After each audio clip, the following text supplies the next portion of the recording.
Hi there. Welcome back to the Bible in a Year Live Tanakh Project. Today is week 39, day 7, and we have come to the conclusion of our Tanakh project. We've been here since July last year and we've been reading through the Tanakh. We've changed our version every week, and this week we've been in the Names of God version. Today we're going to conclude Second Chronicles by reading chapters 35 and 36. This section details the final days of Judah's kingdom, starting with King Josiah's massive, fateful Passover celebration. It concludes with his unnecessary death in battle, followed by a swift decline into idolatry, the destruction of Jerusalem, the temples burning by Babylon, and the beginning of the 70-year Babylonian exile. So let's dive on in. Second Chronicles chapter 35. King Josiah celebrates the Passover. Josiah celebrated the Passover for Yahweh in Jerusalem. The Passover lamb was slaughtered on the 14th day of the first month. Josiah appointed the priests to their duties and encouraged them to serve in Yahweh's temple. He told the Levites, who instructed all Israel and performed ceremonies to make themselves holy to Yahweh. Put the holy ark in the temple that Solomon, son of David and king of Israel, built. It shouldn't be carried on your shoulders any longer. Serve Yahweh your Elohim and his people Israel.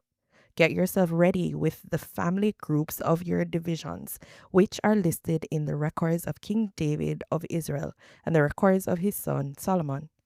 Stand in the holy place representing the family divisions of your relatives, the people of Israel.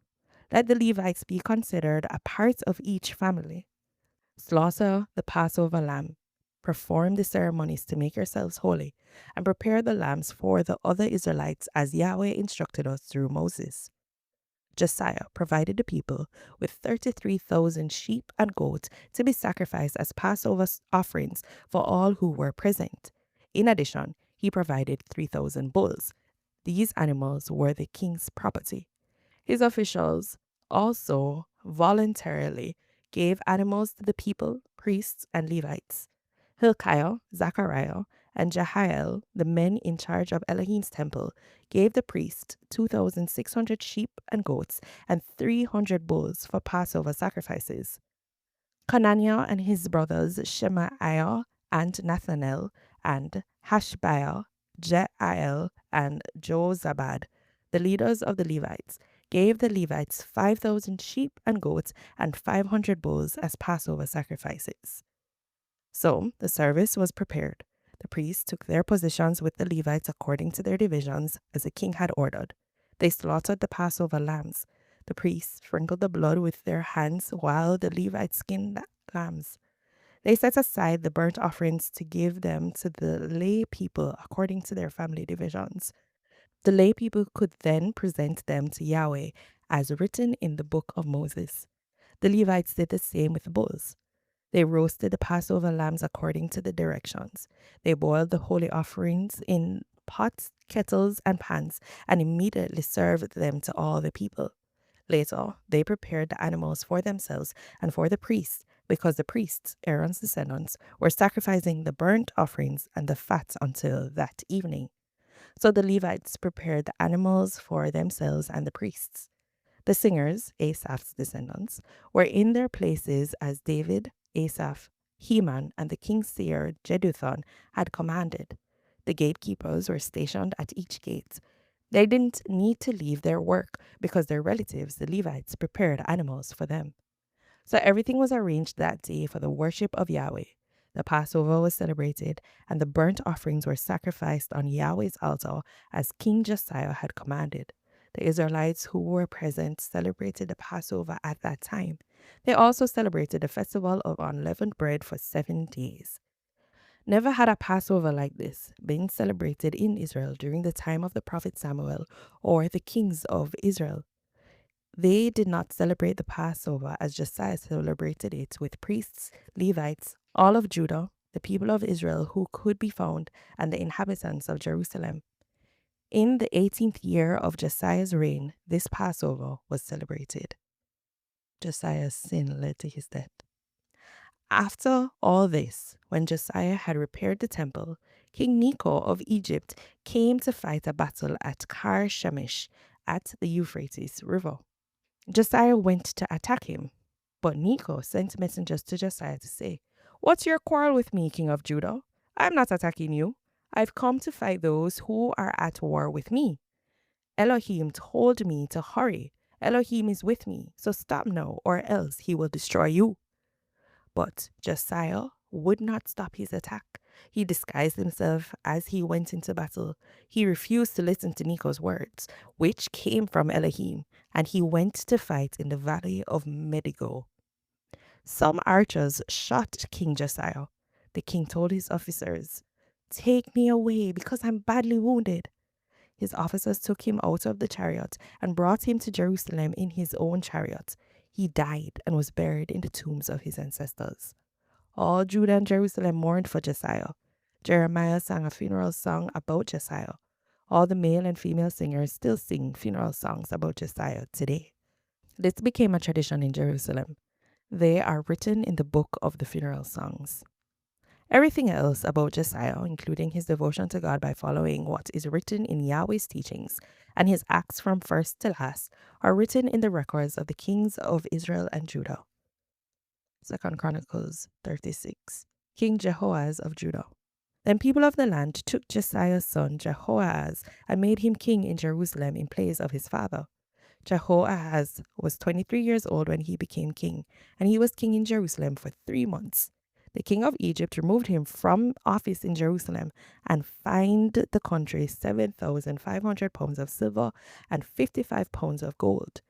The king of Egypt made Jehoahaz's brother Eliakim king of Judah and Jerusalem and changed Eliakim's name to Jehoiakim.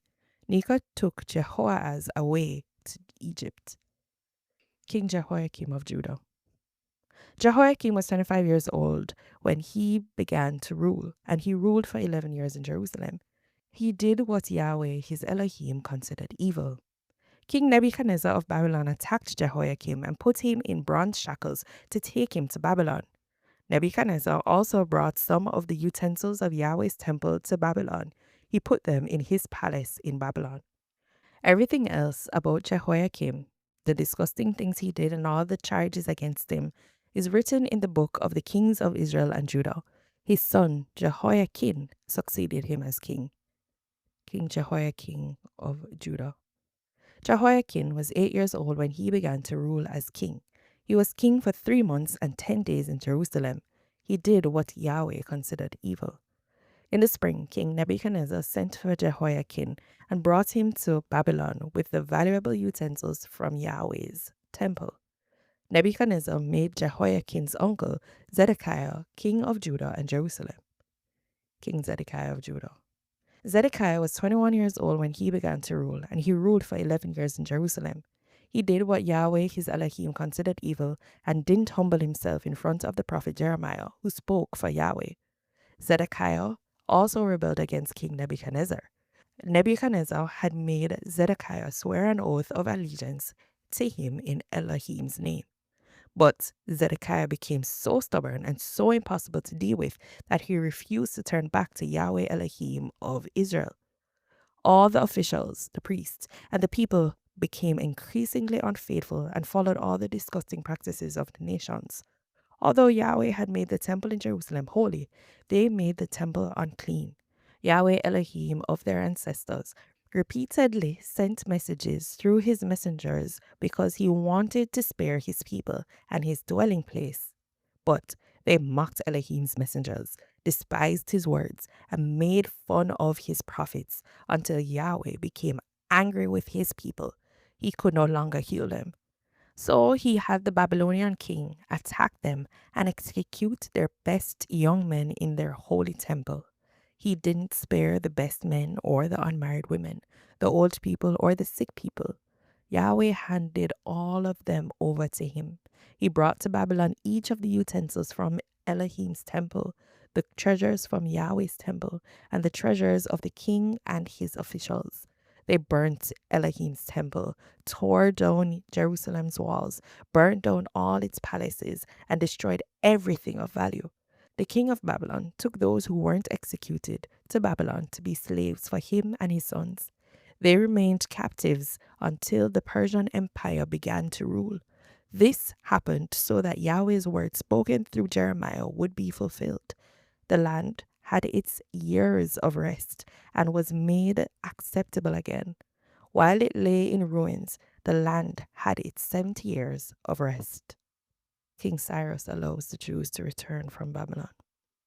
The promise Yahweh had spoken through Jeremiah was about to come true in Cyrus's first year as king of Persia.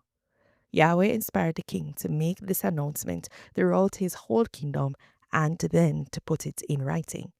This is what King Cyrus of Persia says. Yahweh, Elohim of heaven, has given me all the kingdoms of the world, and he has ordered me to build a temple for him in Jerusalem, which is in Judah. May Yahweh, Elohim, be with all of you who are his people, you, me. Go. Amen. This is the word of the Lord. Thanks for joining us. Thanks for being here with us on this journey. We definitely have appreciated your company, and we trust and believe that it has been fruitful for you.